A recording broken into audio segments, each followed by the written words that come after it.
Panique à Paris, Berlin et Bruxelles, Trump jette l'Union européenne à terre. Nous assistons en direct depuis vendredi 14 janvier à l'effondrement de l'empire du mensonge. Je parle de l'Union européenne.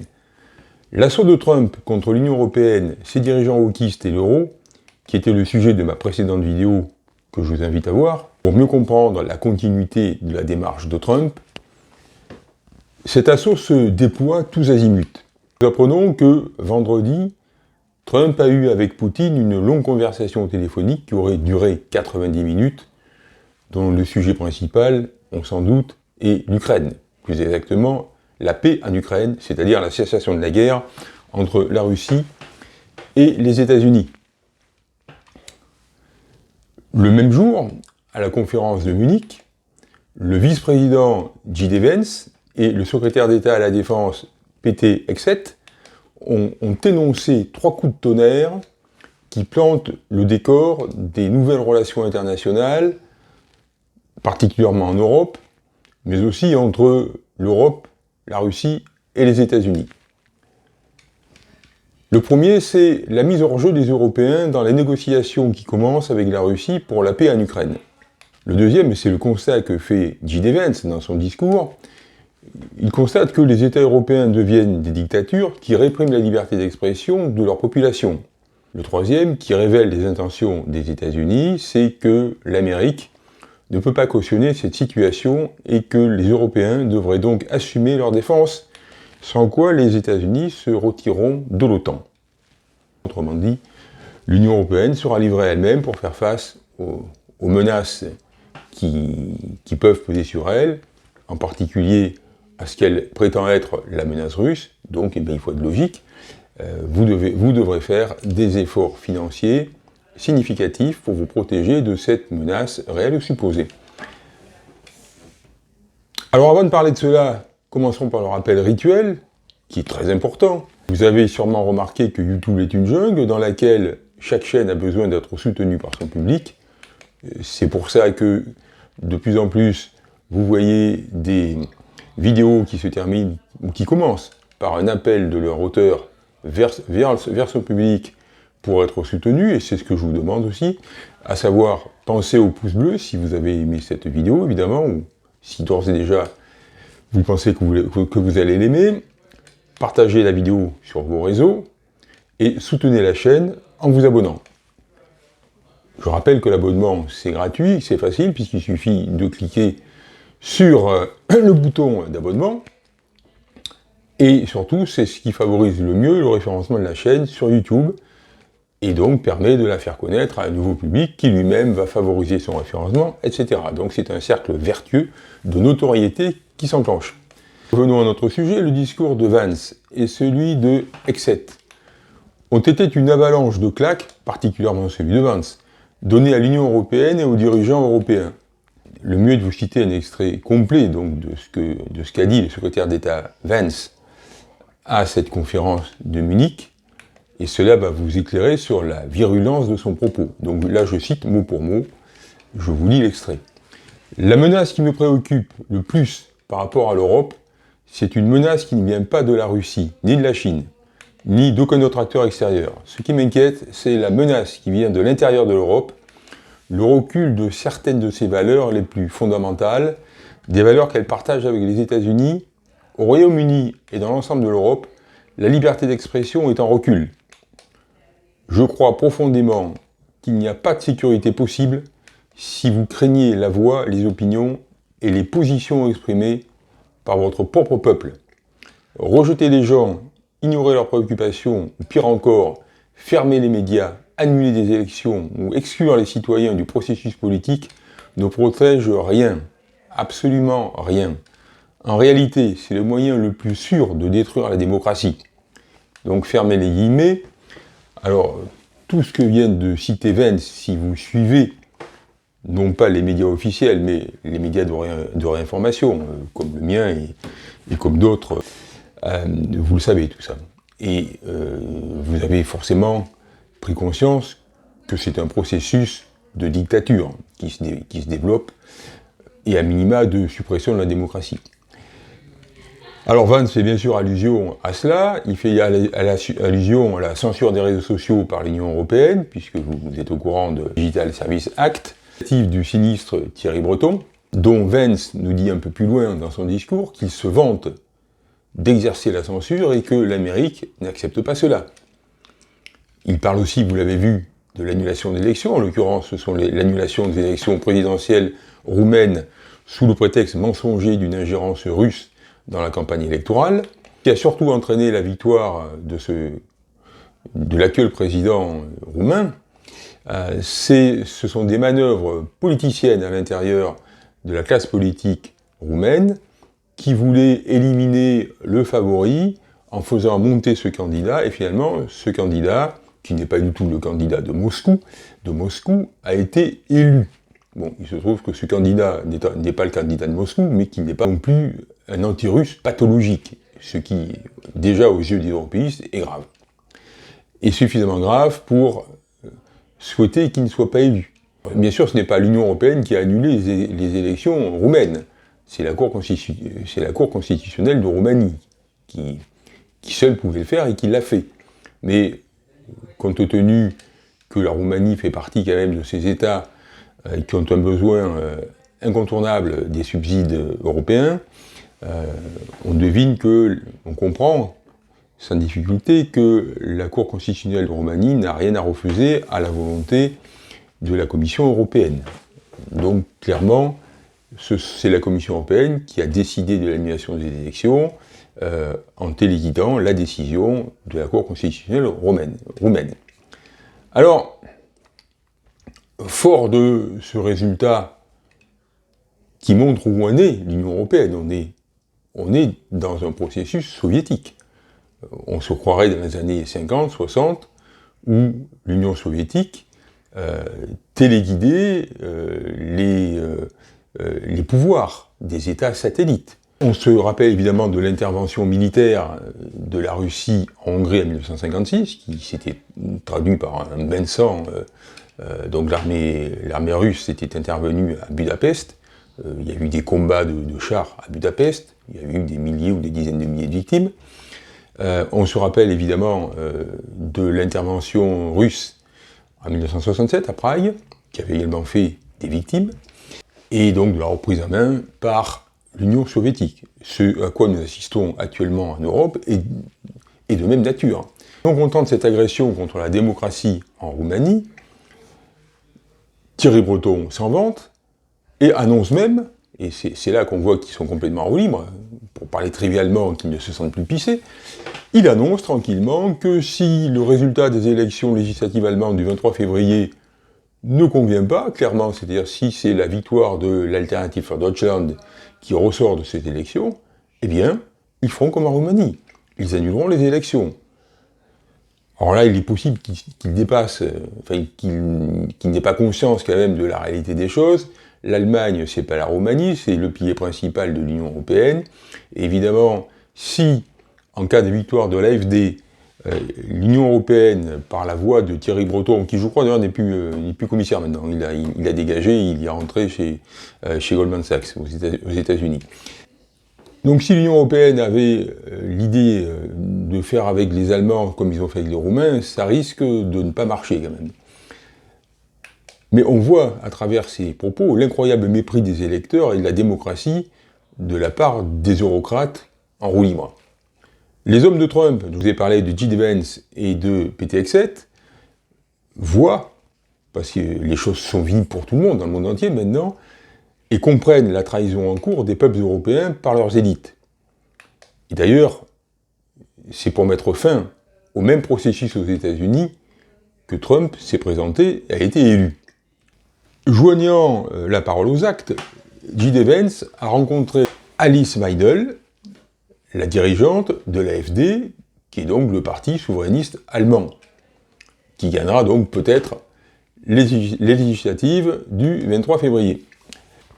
Eh bien, le sens de cette visite, c'est la suite des propos qu'il a tenus quelques heures plus tôt, sur le fait que les États-Unis ne pouvaient pas accepter que l'on annule les élections. Il rend donc visite à la candidate qui n'est pas la favorite des élections, mais qui vient en numéro 2 dans les chances de l'emporter, et dont la victoire éventuelle pourrait entraîner l'annulation des élections que nous annonçait Thierry Breton. Par cet acte, le message implicite du vice-président Vance et l'Amérique ne laissera pas l'Europe devenir une dictature, il enfonce donc le clou, et on devine la suite de sa pensée, de celle de Trump et de ses fidèles. Ils vont détruire l'Union européenne, c'est-à-dire que cette forme-là d'Europe, qui retourne les valeurs de démocratie et de liberté dont elle se réclame, qui sont aussi celles des États-Unis. Est-ce que ça veut dire que c'est uniquement par amour des principes démocratiques qui sont le fondement des États-Unis, qui sont la réalité dans toute l'Europe depuis la fin de la Deuxième Guerre mondiale? Est-ce que c'est simplement pour cela que les États-Unis se lancent clairement dans une croisade contre ce qu'est aujourd'hui l'Union européenne, ou ont-ils un but géopolitique beaucoup plus cynique et réaliste, qui est tout simplement de casser ou de limiter très sérieusement l'Union européenne pour éliminer tout concurrent dans le leadership occidental, non pas que l'Union européenne telle qu'elle est, et telle qu'elle est de plus en plus, dispute sérieusement le leadership aux États-Unis. En tout cas, c'est un concurrent économique, et il s'agit de le casser, je l'ai déjà expliqué dans la vidéo précédente et dans plusieurs articles. Sur l'Ukraine, qui était en principe le principal sujet de la conférence de Munich, c'est d'un revers de la main que Trump a balayé la présence de Zelensky à la table des négociations en une formule qui remet les pendules à l'heure. Et cette formule ne manque pas de saveur. Il aurait dit « Des élections vont être organisées en Ukraine. Nous croyons savoir que M. Zelensky n'est pas très populaire en ce moment. » Alors ça veut dire, on voit bien ce que ça veut dire. Tout le monde sait que Zelensky ne peut pas négocier la paix en Ukraine, puisqu'il n'a plus aucune légitimité. Je ne parle pas seulement de sa popularité qui est devenue très basse, mais aussi du fait que depuis à peu près un an, son mandat est terminé et que les élections présidentielles qui auraient dû avoir lieu ont été annulées par lui-même au motif de la guerre, ce qui n'est pas complètement idiot, mais ce qui en tout cas lui enlève toute légitimité, et ce qui permet à Poutine, qui de toute façon n'avait pas l'intention de discuter avec Zelensky, de dire, comme il le fait depuis plusieurs mois, Zelensky n'a pas de légitimité pour discuter quoi que ce soit au nom des Ukrainiens. Donc Poutine ne veut pas de Zelensky. Trump a très bien compris que c'est incontournable, et donc il reprend le même argument que Poutine, cet homme n'est plus légitime. Comme il perdra très probablement les élections, ce n'est pas la peine de commencer à discuter avec lui. Quant aux Européens, dans le processus de paix en Ukraine, Trump n'en parle même pas. Aujourd'hui, trouver des informations nouvelles, qui datent vraisemblablement d'aujourd'hui d'ailleurs, la position américaine serait maintenant nous écouterons les Européens, mais ils ne participeront pas aux négociations. Alors cette position, je pense, est due tout simplement au fait que les Européens, enfin certains,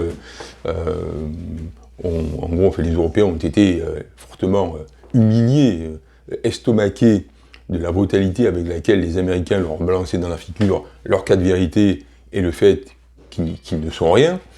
Donc Trump met un peu de pommade en disant on vous écoutera, mais de toute façon vous ne participerez pas. Voilà.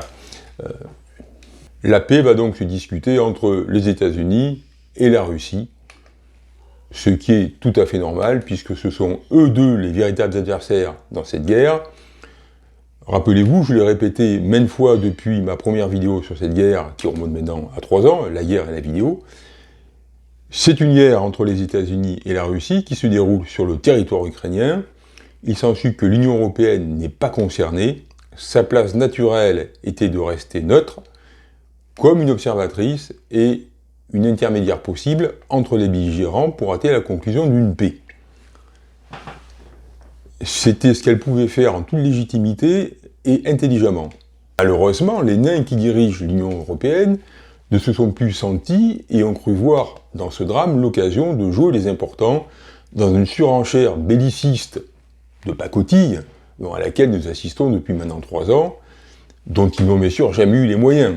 Chercher à envenimer la guerre, à menacer la Russie, tout ça est simplement grotesque quand on connaît le rapport des forces militaires entre la Russie et n'importe quel des pays actuellement de l'Union européenne, et même entre la Russie, entre la puissance militaire qui est devenue la Russie depuis ces 3 ans, et le cumul des armées européennes.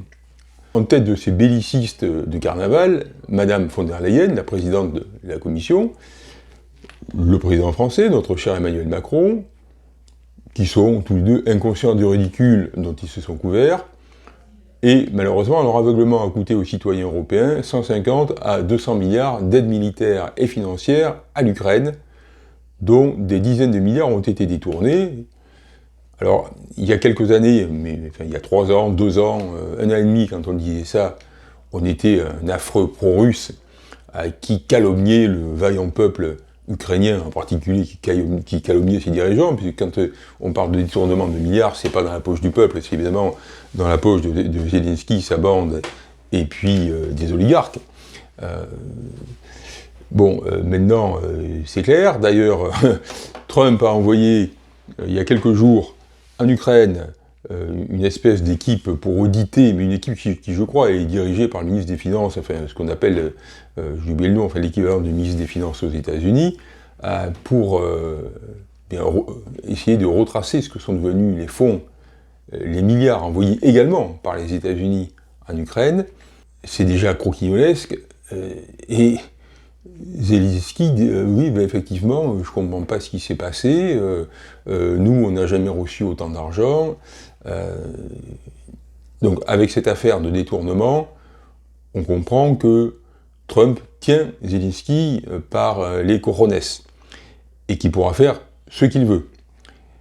Il pourra lui dicter ses conditions convenues avec Poutine pour la paix, et par la suite, il pourra le faire passer à la trappe quand il voudra. Il suffira de fournir toutes des preuves au niveau international, peut-être à l'ONU, ou devant telle ou telle juridiction internationale, pour que Zelensky disparaisse de la scène politique. Bien sûr, cet argent n'a pas servi qu'à enrichir les élites ukrainiennes, il a aussi servi à alimenter la corruption en Europe. C'est évident. Et aux États-Unis, sans doute.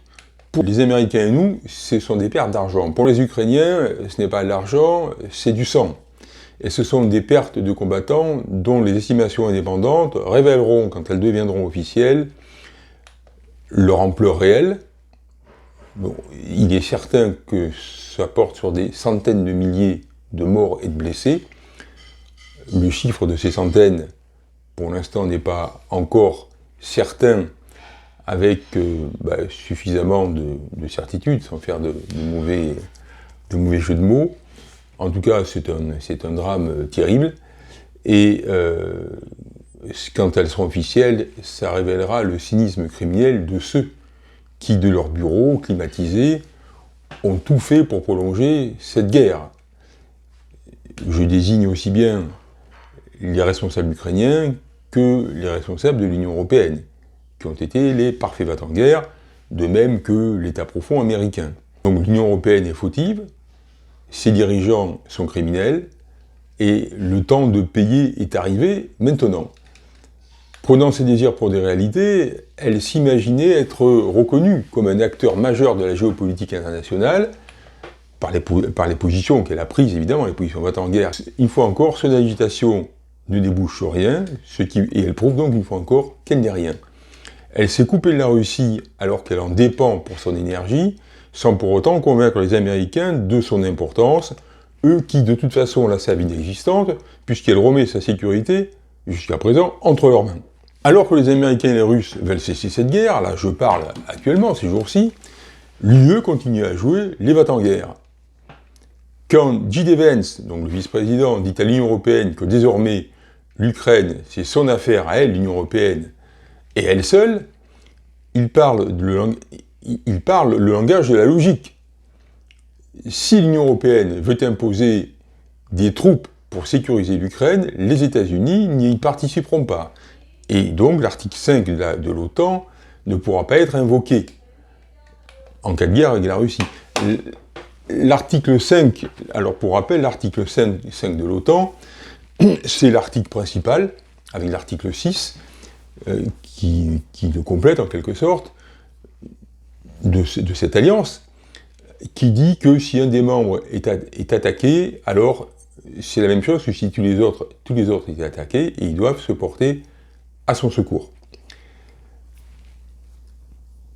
Et les États-Unis nous disent, nos amis américains nous disent, on vous prévient, nous on ne veut plus rien avoir à faire avec l'Ukraine, donc si vous restez là, sur place, que vous envoyez des troupes, et que cela finit par déclencher un conflit avec la Russie, vous vous démerderez. Mais nous, on n'interviendra pas. Alors, maintenant que les choses sont dites aussi clairement et aussi brutalement, on peut déduire que le temps des rodomontades guerrières à l'abri de l'OTAN est terminé pour l'Union européenne. Les Macron, Starmer et von der Leyen. J'ai cité les 3 plus bellicistes. Il va falloir changer de discours et faire la politique de ces moyens plutôt maigres. Autrement dit, il va falloir arrêter de jouer les matamores vis-à-vis de la Russie, maintenant qu'on sait qu'on est seul. Aujourd'hui, ça te déroute lamentable, et comment ne pas le voir, le résultat de l'absence de souveraineté de l'Union européenne, depuis toujours soumise aux États-Unis, et en même temps, l'absence de souveraineté de ses membres, y compris la France et l'Allemagne, puisqu'ils ont eux-mêmes renoncé à leur souveraineté dans l'Union européenne, l'Union européenne étant une délégation de souveraineté. Aujourd'hui, on a les résultats de cette politique de Larbin qui s'imagine fort parce que leur maître l'est. La conséquence a été, rappelez-vous, l'application zélée des directives américaines contre la Russie, sanctions commerciales, dont l'arrêt des importations de gaz russe, qui était une décision géniale puisque ça a mis à terre les économies et industries européennes, confiscation des 300 milliards de réserves russes dans les banques européennes, ce qui était également une décision géniale, puisque depuis cette époque, tous les pays les pays riches qui ont des réserves de change à placer, n'ont plus tellement envie de les placer en Europe ou aux États-Unis, puisqu'ils savent que désormais, Américains et Européens sont des voyous qui leur piqueront leur argent en cas de conflit ou de désaccord avec eux. Et tout ce qui a suivi depuis 2022 était prévisible, et particulièrement l'humiliation finale de l'Union européenne. Je vous l'avais annoncé dans mes premières vidéos du printemps 2022, au commencement de la guerre. Quand on considère ces derniers développements que je viens de rappeler, on voit que Trump et ses hommes ont frappé aux points les plus faibles de l'Union européenne. Ses mensonges, son hypocrisie et son impuissance face aux vraies puissances que sont les États-Unis et la Russie. Leur but n'est pas seulement d'humilier ces fonctionnaires planqués qui prétendent discuter à égalité avec Poutine, Trump, Xi Jinping, Modi, les grands dirigeants de la planète. Il est surtout de mettre l'Union européenne dans une situation financière et politique qui provoquera son éclatement. Ne soyons pas naïfs. Et cette situation financière, c'est 800 milliards pour reconstruire l'Ukraine, puisque nous prétendons que nous allons continuer à aider l'Ukraine. La facture de la guerre, c'est 800 milliards de destruction, auquel il faut ajouter 3-4% du PIB de dépenses militaires en plus de celles que nous faisons chaque année, que les États-Unis restent dans l'OTAN ou pas. Parce que si nous voulons qu'ils restent dans l'OTAN, il faudra porter nos dépenses militaires à 5% du PIB, on est actuellement à 2%, pour nous, voire moins pour d'autres pays de l'Union européenne. Et s'ils s'en vont de l'OTAN, il faudra bien assurer une vraie défense, et on aura bien besoin de ces 5%. Donc de toute façon, on est parti maintenant, si nos dirigeants ne sont pas encore plus irresponsables qu'ils l'ont été jusqu'à présent, on est parti pour un réarmement, une reconstitution des armées, ce qui va prendre des années et qui va encore nous appauvrir. Dans ces conditions, pour la France, l'Italie, l'Espagne et d'autres, eh bien, ce serait la faillite rapide. Pour l'Allemagne, qui a perdu sa superbe et qui est en récession, ce ne serait guère mieux. Ça serait peut-être un peu plus long. Le résultat de tout ça, c'est que l'Union européenne hérite d'un fardeau qu'elle n'est pas en capacité d'assumer, et que la tentation du sauve qui peut va être grande pour les États européens. Ça veut dire quoi? C'est l'Union européenne qui s'est engagée à soutenir l'Ukraine dans la guerre et après la guerre. Ce ne sont pas les États eux-mêmes. Bon. Donc, certes, Macron et puis Scholz aussi ont signé une espèce de traité militaire bilatéral, etc., etc. Mais on verra ça après. En tout cas, du point de vue économique, autant que je sache, ni la France, ni l'Allemagne, ni qui que ce soit en Europe n'a pris d'engagement vis-à-vis de l'Ukraine. C'est l'Union européenne qui a pris ces engagements. Donc si on veut échapper à ces engagements, eh bien,